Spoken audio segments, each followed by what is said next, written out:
42% రిజర్వేషన్లపై బీసీలను కాంగ్రెస్ పార్టీ మోసం చేస్తుందన్నారు బీజేపీ నేతలు. బీసీల రిజర్వేషన్పై ఢిల్లీలో కాంగ్రెస్ నేతలు చేసిన ధర్నా అంతా డ్రామా అన్నారు. బీసీల ముసుగులో ముస్లింలకు 100% రిజర్వేషన్లు అమలు చేసే కుట్ర జరుగుతోందని ఆరోపించారు. తెలంగాణలో ఇందిరమ్మ పాలన కాదు, బకాయిల పాలన నడుస్తోందన్నారు. ఇక బీఆర్ఎస్ నేతలతో పాటు కాంగ్రెస్ నేతలు కూడా తమతో టచ్లో ఉన్నారని చెప్పారు కమలం పార్టీ నేతలు.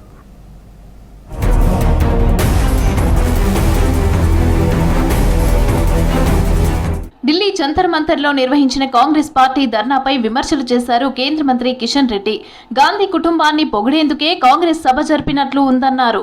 గాంధీ కుటుంబం అనుగ్రహం పొందాలన్న లక్ష్యంతో రేవంత్ రెడ్డి ఢిల్లీ సభ పెట్టారనేది స్పష్టంగా అర్థమవుతోందన్నారు. బీసీ రిజర్వేషన్లు ఇస్తామన్న హామీని పూర్తి చేసుకోవాల్సిన బాధ్యత కాంగ్రెస్ పార్టీదేనన్నారు కిషన్ రెడ్డి.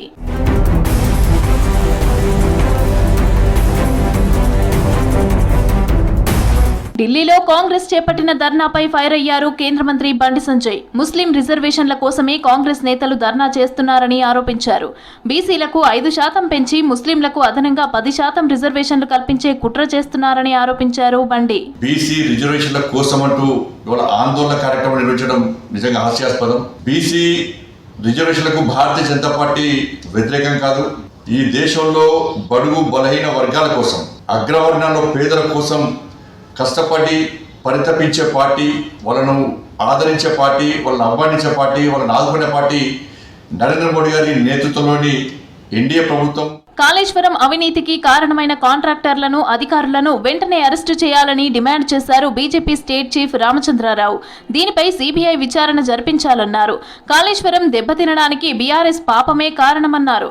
కాళేశ్వరం ప్రాజెక్టు కేసీఆర్ కుటుంబానికి ఏటీఎంలా మారిందన్నారు. ఈ అవినీతిలో కేసీఆర్ కుటుంబ సభ్యుల భాగస్వామ్యం ఉందన్నారు. కొమరంభీం జిల్లాలో పర్యటించారు రామచంద్రరావు. కాళేశ్వరం ప్రాజెక్టులో దాంట్లో అనేకమైన రిజర్వాయర్లు బ్రీచ్ కావడం జరిగింది.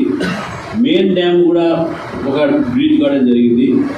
దానిపైన నేషనల్ డ్యామ్ సేఫ్టీ అథారిటీ వాళ్ళు ఎన్డీఎస్ఏ వాళ్ళు రావడం జరిగి వాళ్ళు కూడా నివేదిక ఇవ్వడం జరిగింది. ఇవన్నీ కూడా బీఆర్ఎస్ పార్టీ చేసినటువంటి పాపం. చాలా మంది బీఆర్ఎస్ మాజీ ఎమ్మెల్యేలు తమతో టచ్ లో ఉన్నారని చెప్పారు రామచంద్రరావు. బీఆర్ఎస్ తో పాటు కాంగ్రెస్ నేతలు కూడా బీజేపీ వైపు చూస్తున్నారన్నారు. ఫామ్ హౌస్ ఎమ్మెల్యేల కొనుగోలు కేసు పూర్తిగా కేసీఆర్ డైరెక్షన్ లో జరిగిందన్నారు. కేసీఆర్ ఇచ్చిన స్క్రిప్ట్ ను ఎమ్మెల్యేలు అమలు చేశారన్నారు.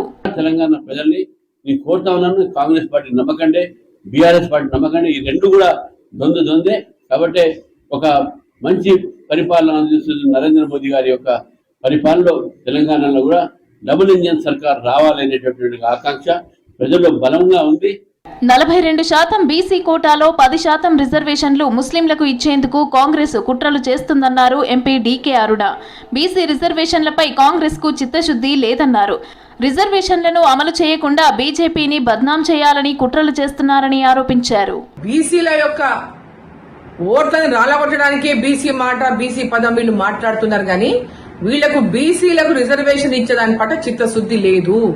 గతంలో ఎప్పటి నుంచో వీళ్ళకు బీసీలకు వ్యతిరేకమే. కేవలం ఓటు బ్యాంక్ రాజకీయాలు చేయడంలో తప్పితే బీసీలకు ఏనాడు కూడా కాంగ్రెస్ పార్టీ అండగా నిలిచింది లేదు.